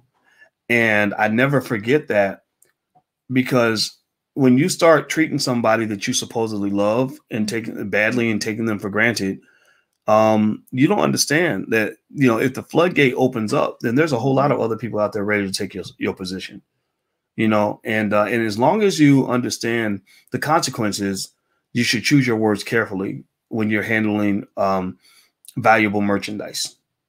You know, when so your relationship is valuable merchandise. You can't go talking to somebody that you're in a relationship with, talking to them crazy and saying shit that you're trying to take back later on. Calling them names. Yeah, there you go. Getting mad at them, calling them names. Right. Arguing with them over stuff. There you go. You know, things like that can be very stressful. It could be extremely stressful. Yeah. Yeah. So I just think, don't be an asshole. Yeah. You know, treat, like, if I'm gonna be an asshole, I'm gonna be an asshole to my enemy, not to my ally. But sometimes, because we're intimate with that person, they can see the worst in you too. They can. Uh-huh. But you know, even when I deal with you, like, I can let things go very quickly. Mm-hmm. I don't really, you know, I could be really mad at you at 1:00 and be okay by 1:15. It's You true. know, yeah, because I also learned that, you know, relationships are hard because you're really talking about trying to be with somebody forever. Yes, and it takes work. It does. And I don't think people are realistic about the amount of work and the amount of growth it takes on your part. You're in a relationship with somebody long term. All the niceties and the looks and the money, that all fades away. oh yeah, What's all that important- superficial shit. The superficial stuff fades away. It may get your foot in the door, maybe, but it all fades away. And what really makes a relationship work is those moments of how you treat that person and make that person feel. And it takes work to keep that level of respect going in the relationship. How you gonna treat somebody day in and day out? Are you gonna make that person feel loved and valued and appreciated? Because you know what happened. I'm so used to you every day doing all these great things for me that I forget to say thank you, or I forget to show you that I appreciate that. I work with couples all day long. All day long I'm working with couples. And it's little stuff like help me wash the dishes when it all boils down, these couples are saying, when I'm washing the dishes by myself, I'd like for you to come and help me do that. Like, I would like for us to work as a team. When you go and buy stuff, stop going over the budget. You know, these are real conversations. These are real instances that make people come and want to reach out to me, and I have to help them deal with that. It's the little moments. It's not these big things that you talk about. I don't know what it is. These big things that you're talking about. It's getting in a relationship is one thing, but staying in a relationship takes work, and people aren't realistic about the type of commitment that it takes. Like, if you don't put forth the effort to make sure that this relationship is valuable to you enough where you can show me the type of respect and dignity that a person that you live with every single day deserves. You know, it doesn't make a difference. That other stuff doesn't make a difference. It's that one-on-one interaction. I need to know that you'll be there for me. I need to know that if my back's against the wall, you're going to be somebody that can be there for me, and they can come through for me. And I can do that for you too. That's what makes a relationship go. Well, I think that's important. I think I separate in my mind the attraction process from the relationship process from the marriage process. I think those are three different things in that, you know, attraction is the big stuff. That's what you look like. That's, you know, what you dress like. That's how you speak, what kind of game you have. But you're right. Once you make that transition and you decide, okay, we want to go to stage 2. A lot of people don't even get to stage 2. They stick with they're in the superficial zone. It's not realistic. And how are you going to grow as a person? Being in a relationship for a long time, it is going to get you to grow as a person in a way that you wouldn't be able to do it. And I feel that you can only do that through a partner. I think so, but I think that. But the thing is, I see some people though who are not interested in trying to do the whole partnership thing. They just want to date because they're scared. Well, they could be underneath a lot of that. Let me tell you something. Underneath a lot of that, I wish I was camera ready. I'm not. I got my pajamas on, but that's the thing. Like, people are afraid. They are afraid because they have trust issues. And what they do, and it is so interesting. Some people don't have trust issues. Some people just don't want to do it. Like, I think they don't trust themselves. Maybe they just don't want to do it. Like, I think that people can just be like, I just don't want to do it. Like, that's what I think. Fine. You know, I think that's great. I'm sorry to cut you off, boys, but I'm on a roll here a little bit, because the thing is that So I talk with couples. I talk with couples, let's just say they have an addiction. Maybe they're addicted to alcohol. You know what I mean? If you're in a relationship, you owe it to that family to get your alcoholism under control. You owe it to that family. If not, be single. He said you're over talking me. I know I am over talking you because I realize that I am, and I listen to you talk a lot, boys. But I just feel so passionate about this, and you know how I get, I do. And that's just how I am, you know, and that's part of it, boys. Sometimes I'm the kind of person where if I get passionate about something, I feel like I need to get it out. And sometimes I do overtalk. And that's me. That's me being Alicia, you know. Right. You know, What I would say is that people have a right to make the decision they want to make. Right. And I think I personally don't enjoy hearing people say, oh, the reason you don't want to be committed is because you're scared. No, maybe I just don't fucking want to do it. Like, so I like literally, because I had people saying that to me, like for years, I didn't want to get married. And they would come up with all these reasons why I didn't want to get married. And I was like, because I don't want to get married. And I think that's okay. Like I'm an advocate of people doing what is going to work for them, because what I don't want to see, because what does happen, I see a lot of fear. Right. But what I do see happen is a man will get pressured into getting married because they're like, oh, you got to do the right thing. You got to do the right thing. Then he'll do it. And then he the whole time he knew he wasn't cut out for it, but y'all done shoved his ass in a tuxedo, pushed him down the aisle, made him do the right thing. And then it's like, oh, you're such a bad husband. You're a bad husband. And he was trying to tell you the whole time. I said that's why I didn't want to do it, because this shit is something I don't want to sign up for. I don't think, when I got about 35, that's when I learned that you don't have to get married. I used to think you had to. I thought in your 30s, you were supposed to get married. You had no choice. And then I hit 35. I was like, I actually don't have to do this. I'm pretty happy. I'm pretty cool. And so it wasn't like I wasn't going to do it. It was just more like, if I find a situation that works, I'll do it. But actually at the same time, I was having a good life. It wasn't like it was all bad. Yeah, and it wasn't. Are you done with it? Because I see a lot of fear. I mean, when we scrape it, when we get down to the essence, I see a lot of fear in people. And that's why they don't pursue relationships. That's why they don't go after the person that they want. I see a lot of fear in people. And that's why people don't speak up. That's why people don't say what's on their mind. Underneath a lot of that, I see a lot of fear. Mm-hmm. And you're scared. I do agree with that. I think because I'm sorry. I think you off again, but you make yourself vulnerable. I can see, but hold on, wait. I can see fear.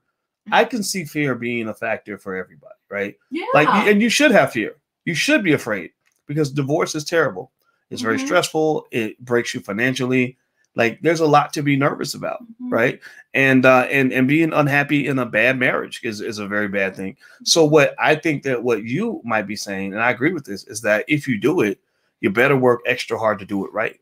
Like you really don't just jump. Like what I mean, let me say this.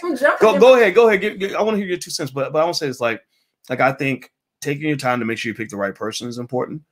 Don't jump into it, and then once you're in it, you have to work overtime to learn the skill set necessary to manage that relationship, because riding a relationship is like riding a wild bronco. Like it's going to try to flop you off, and you're just going to constantly be doing this the whole time. So go ahead, babe. What were you going to say? What I was going to say is that there's nothing wrong with marriage.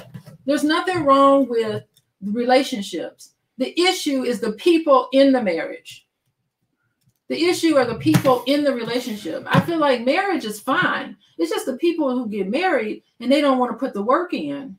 They don't want to make the sacrifice. They don't want to put the marriage first. Make your spouse the priority. Nothing should come between you and your partner. Nothing. And if you put that first, that's even bigger than you. It's in the end, that's real love. Because you can have like that beginning infatuation love. You can have that love that makes you you got butterflies in your stomach and it's a new relationship. But the real love kicks in on the other side of that when you really learn how to, because a lot of that is you're anxious and you're like, excited about the newness of it. But what takes the work is on the other side of that, when you guys have committed to each other. And you have to work at making it new again. You have to keep these rituals of connection. That's what they call it. These where you just say, okay, we're going to go to bed together. We're going to wake up together. We're going to do these things together. That's going to take work. We're going to sit here. We have an issue. We're going to sit here and we're going to work it out. We're going to talk it out, because your commitment to each other has to be above and beyond all this other stuff. And that's what happens. A lot of marriages, you have children, you have jobs, and you get to be bogged down in a whole lot of stuff. And you forget about your marriage. You forget to put that marriage first. Well, that's what I'm seeing with my couples. Well, I think that you're right. And I think that overall, when you talk about the relationship stuff, I think it's important that you always make sure you're all having the same conversation. Like, I don't judge what people want. You know, when I listen to like Kevin Samuels stuff, I'm not really necessarily, I do see where he talks to women and sometimes to men about marriage. At least the two or three times I listened, he was talking to a lady that wanted to get married, and he was giving his perspective on it. And I think that there's room for that, right? In that, I think you got to listen to what men want, because marriage ultimately is a legal document that you're trying to get somebody to sign. That's it. And I mean, it's sure it's about love and everything else to go with it, but you can have the love and shit without the legal contract. Remember, Dr. Dre just signed $2 million away to his wife in a month, just for 1 month of spousal support while he's on his deathbed, dying from a goddamn brain aneurysm. That probably came from all the stress of a fucked up marriage. And so, what was his part in that? How did he contribute to that? It doesn't stress? matter. It doesn't matter. He contributed to. He's got to take some ownership of it. I mean, I hope he does very well, and I hope he has a full recovery. Nobody wants to read about that, but I'm talking about in that moment. What did he do to contribute to this stress? Well, I think that when you see somebody that's been battered by a situation, I think that we can say, well, what role did you play? But you also have to make sure we're not victim blaming too. Like if he was a woman sitting in the hospital with a black eye because her husband punched her in the face, you don't say, well, what did you do to cause it to happen? You say, you're in a tough situation, right? And so I think that with him, it's not the same, right. But what I say though is I think we have to hear the truths of men. There are men who are saying, ouch, that's a lot of money, $2 million, that you got to write this big old check and you're dying from a brain hemorrhage. It's I think one of those things where I think to at least get men to even understand, or people to understand the value of what healthy relationships can do for their lives, or what a healthy marriage can do, helping them overcome their fears and not judging their fears is important, and understanding the fears. Like, I don't think people try to understand why men at least I know men who are just afraid of marriage, and they want to chalk it up to like, oh, you're just being a little boy, or you're just a wimp. No, or you're that's just real fear. Right. But what I'm saying is, like, I think getting to the root of that and not chalking it up to just something that happened in your childhood. Oh, your childhood was dysfunctional. You had a bad relationship with your mother. That's why you're afraid. No, maybe he's just afraid of losing all his money. Now, let me say something about this. It's so interesting. It's like whatever issue, for men, whatever issue you have with your mom, believe it or not, you grow up and you date your mother. It is so crazy how that works. It's like that's true. You are continuing the relationship you have with your mother. When you get older, the very person who you're going to choose is going to be the person in front of you who's going to pull that out of you so that you can work through those issues that you have with your mother. Now that's true. Women do it. This abandonment issues that a lot of women have. You're going to pick that man that's going to get you to work through those issues that you had with your dad. I mean, That's what it is. You marry your dad and you marry your mother. Wow. So you're saying that a lot of women date their fathers, and a lot of men date their mothers. Yes. Now I can agree on that. Yeah, that is true. Yeah, that's true. Has anybody else ever seen that? I don't know. What are people? I can't see what people are saying. Am I off or what? Well, people are agreeing. I mean, and you have a PhD in this stuff, so your views have a lot of validity. Oh, stop that. But I think that but you're right though, and I think that what it does is it can put you in like this weird perpetual nightmare, where almost like being addicted to eating like really unhealthy food. Like it tastes really good, but it makes you sick. And I think and I've seen people have that in their relationships, and I imagine if I imagine if I didn't have, when I think about like a woman who grew up without her father, or her father was not there for whatever reason. I just think about how I'd be if my mother wasn't there. If my mother wasn't there, I'd be, I would either hate women or I'd be a complete simp to women, one or the other, right? Either you're looking for your mommy or you just think women are a commodity that you just have sex with. And you know what? Just because whatever the relationship you had with your parents growing up, I think that whatever the damage that was done, because listen, we are not perfect. Whatever that damage is or whatever, you can heal yourself through your relationship. And that's what I mean when I say it takes a lot of work. You know, whatever the issues you have, you bring it into your intimate relationship, and through that relationship, you can heal yourself. Because you can't change your parents and what they did to you and all the messed up things that your parents do to you. You know, you can't change that. That's why family therapy is really tough. Family therapy is I mean, I've done family therapy and worked with families. It's a tough one. You know, sometimes I walk away from that going, I don't know what was accomplished. But each person, you have to learn how to parent yourself to heal yourself through a lot of that stuff in a way, you know, and your partner can help you heal. I think the hardest part about relationships and family is that, you know, like when I was single, I was very happy. Like when I was really young, and I lived by myself, at first I didn't like it. I was alone all the time. I didn't enjoy it. But then after about 6 months to a year, I started to really like it because everything in my environment I could control.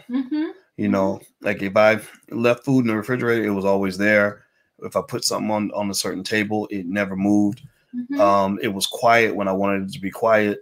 You know, and then when you get in a situation where you got other people, yes, you know, it becomes tough because you got all these variables that you can't manage anymore.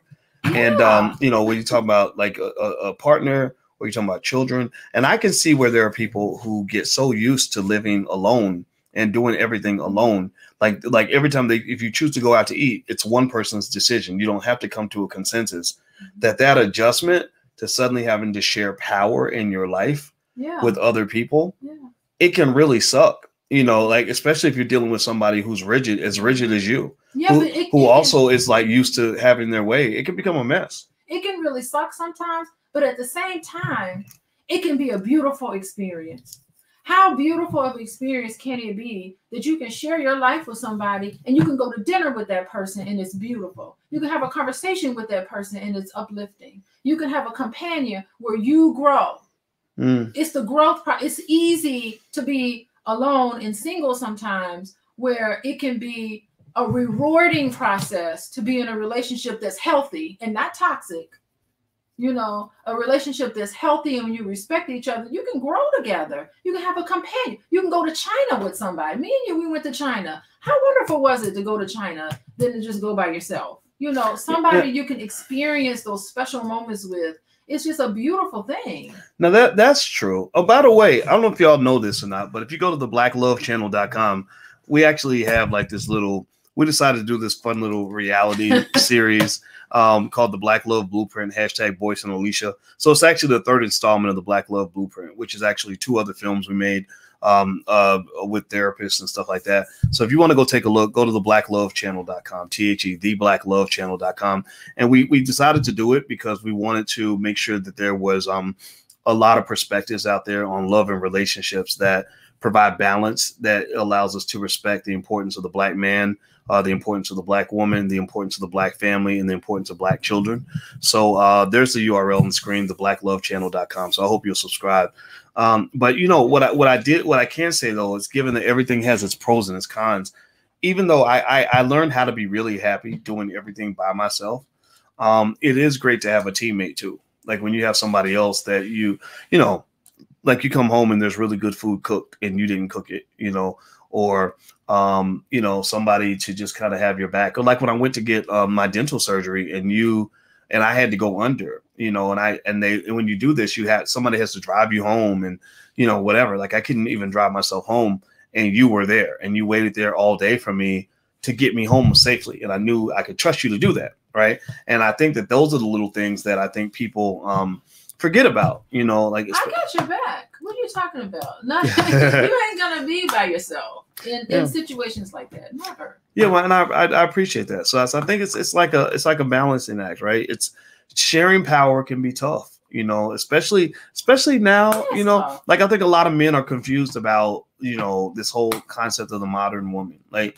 men are confused by it. Like it's, you know, it's like, okay, women are showing up with tons of education and professional credentials and, you know, ambition like men have, and modern women. Yeah. Or just that concept. I got a career. I got a house, and I got cars, and right. But what I think a lot of men feel too, though, is they feel that sometimes the women show up as men and they don't like that. Like some of the women, some of the men feel that the women show up as like a man. Most ambitious men I know, they don't want to be with a woman who's as ambitious as them. It's just like if you're dating a man who wants to be in the mirror as much as you. He wants to wear as much makeup as you. He wants to wear high heels like you. That's not really a man that you're necessarily going to be attracted to. And so when women are like, well, if men can do it, I want to do it too. I want to do what he's doing. Or what about my career? What about the, and so on one hand, you're like, okay, I'm not going to stand in the way of what you want to do. But I know a lot of men who don't know how to deal with that. They're like, okay, what do I do with this? Like, at what point am I supposed to be the man? At what point am I supposed to just kind of get out of the way and let you do your thing? So the thing is that you don't want to have resentments in a relationship. You want to be in a relationship where you can grow. You want to be in a relationship where you can grow and you can follow your purpose in life. So, I mean, I feel like I'm following my purpose in life, and I don't know how that shows up, but you want somebody, I don't know, like ambition is a good word, but you want somebody who feels good about what they're doing every day. Mm-hmm. Mm-hmm. And compliment each other. Yeah, well, one thing I can say is I know that one of the things that makes it not too difficult for me to deal with the whole modern woman thing with Black women high flying, making lots of money, whatever, is I do still believe as a man I have to be at that level or above in the key areas that matter to me, like physical strength. I could not date a woman who's physically stronger than me. I would not feel like I was dating a woman. I feel like I was hanging out with a dude on a football team. I would not want to be with a woman who was that much taller than me. Maybe an inch, but not 6'3". I'm not walking around with a woman that's 6'3". And I wouldn't want to be with a woman who makes twice as much as I do. No, that's not. I don't know how that could even work. In that part. What is it about that part? About the money part? I don't know. As a man, you just want to feel strong. You don't want to feel wimpy. Is it how much they earn or how much money they have? Because I have a lot of money. Yeah, it's more like no, that part's fine. I don't care about that. I'm glad. I'm glad you have money. I never wanted your money. Yeah. I want you to have your money so you can do whatever you want to do. But I don't need all that. It's more like just something about it where it's like, as a man, I think that a woman who is dealing with a man who made less money than her would have to really be careful not to try to dominate him or make him feel emasculated because of it. That's a tough one. Is how it's presented or what? Yeah, well, I knew a lady who was an executive and she was like a high flyer. She made really good money. She was always the boss. And she would bring that attitude home with her husband because her husband worked at the post office. And I don't know what the reason was, but she said she found out her husband had 4 or 5 women all around the city that he was getting with because he was like, I got this boss bitch at home. I'm not messing with her. I want to be the man. I don't want to be like the little boy. And she actually admitted that she sometimes would talk to him like he was her son. Like he was less of a man because he wasn't bringing home. She'd be like, well, who's paying this bill or whatever. Oh, that's just terrible. So you don't want that sort of situation more so than you want a woman who makes more money than you. Yeah. I don't make more money than you. No, you don't. You don't. In full disclosure, I guess, Yeah, and you know what? And even if you did, you handle that pretty well. Like that's not. Like I don't know. I think having enough money though is good for a relationship because I feel like it gives you one less thing to kind of have a conflict about. But wait, say that again. I think having enough money gives you one less thing to fight about. Well, I don't know if I agree with that because it doesn't, like, having money problems has nothing to do with how much money you have. No, but I think that's true. So maybe it's having money. More money could be more problems, boys. Well, that's true. That is true. You're right about that. So that's a good point. But I find that it seems like people have money personalities. Like some people are frugal. Some people like to spend. Some people want to invest. Even what you do for a living. Like you have a job. I'm an entrepreneur. Yeah, we look at money so differently. Yeah, that creates different income streams and styles. Like my money is, it can be real big or sometimes it's not so big. It depends, right? Whereas you have the paycheck thing going, and it's kind of that's something that has to be negotiated. But I find communication is really good. Like, just if you just kind of talk about it and understand each other and kind of show respect. So that one's pretty easy. But I do think that, generally speaking, one of the challenges I've seen a lot of women that do, have is, if they're coming in high flying and making a bunch of money, I've seen scenarios where that's awkward for me. You know what? And I can tell you, honestly, I remember when I was 29 and I went on a date one time with a lady, long before you and I got together. And she was a professional. I was in grad school. I wasn't making no money yet. And I remember that I think she liked me, but she was like a year or two older than me. And she was like marriage age. Like, she's ready to marry. I'm like 28, 29. I don't care, but she's at that 31, 32 age where it's like, okay, could this be my husband? And I remember specifically that she had more going on financially than I did. She was making money on her job. She had her own condo and a nice car. I don't know how I felt about that. I felt inadequate, like I felt like I was bringing nothing to the table, and I'm not going to ask you for your money. I'm not going to do that. I can't do that. And I'm sure she would have gave it to me, and it wasn't even her fault. I totally take full responsibility for the fact that I wasn't interested in her, because I was like, if she were a broke graduate student like me, we would have just been broke together. But the fact that she had it all together, I think maybe it made me feel like I was going to be judged or scrutinized, and she never did anything to make me feel judged. She was very nice. It was all in my fucking head. Yeah, but I didn't enjoy that. So I think it's maybe like knowing who you are and what makes you comfortable and what doesn't. Mm-hmm. So I learned at that time, I got to go make some money. I'm not going to be in here. I'm not going to be the one in the house who's waiting on somebody to give me money. I don't want to be like, can I have mom? Can I have my allowance this week? I'm not doing that. I'm not doing that. But so I don't know. I think it's something you got to think about. So anyway, all right, so we're about to go. All right, so this was fun. It was fun talking to you guys. I know we started talking about the Kevin Samuels thing, but I want to make it clear I don't have nothing against Kevin. Kevin was very supportive of my platform, actually. Somebody pointed out he did a video about me, and he was very kind, and I think he's a decent guy. I don't know him, though, and I would love to have him on the channel when he gets more time. And I just want to make that 100% clear, because I don't want it to seem like I am criticizing him or attacking him. But I do think that when you're talking about something as serious as Black love, as serious as dying alone, right? I think that a term with that much gravity needs to have nuance attached to it, and you have to have multiple perspectives. You got to get multiple opinions. And I'll just tell you this too. I'll just say this. Can't nobody tell you if you're going to die alone or not? Nobody knows. That's your life, right? But I encourage you, though, if you want to be smart and you want to get something out of your life and you want to get what you're looking for, there's a way to get it, but you're going to have to grow. You're going to have to evolve. You got to adjust to the world a little bit and ask, why am I not getting what I want? How do I get that better? And I can tell you, I know in relationships, there's a big difference. If you're talking about, for example, getting marriage or whatever it is you want, how you conduct yourself and really being what that person is looking for, that makes a difference. I don't subscribe to the idea of saying that somebody that wants to be with you is just going to take you as you are in every way. I think being on your best behavior helps too.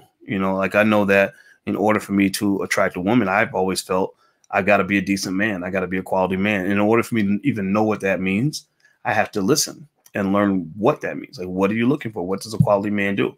Right. And then also you have to know when you're in a dead end situation and what to walk away from, because there's a lot of poisonous people that show up, in fancy cars and with a big butt and a smile, and, they have plenty of good sex, and there's a lot of damaged people out here. So don't waste your time with damaged people. Find some healthy people. All right. So I got to go. TheBlackLoveChannel.com. That's the URL. Hope you'll subscribe. Me and Alicia will throw up another episode of our reality series. The episode's like 3 minutes. This is something kind of silly, but we thought that it would be a good way to add to the conversation in a productive way. So take care. Have a good night. Thank you for watching. Talk to you later. Peace.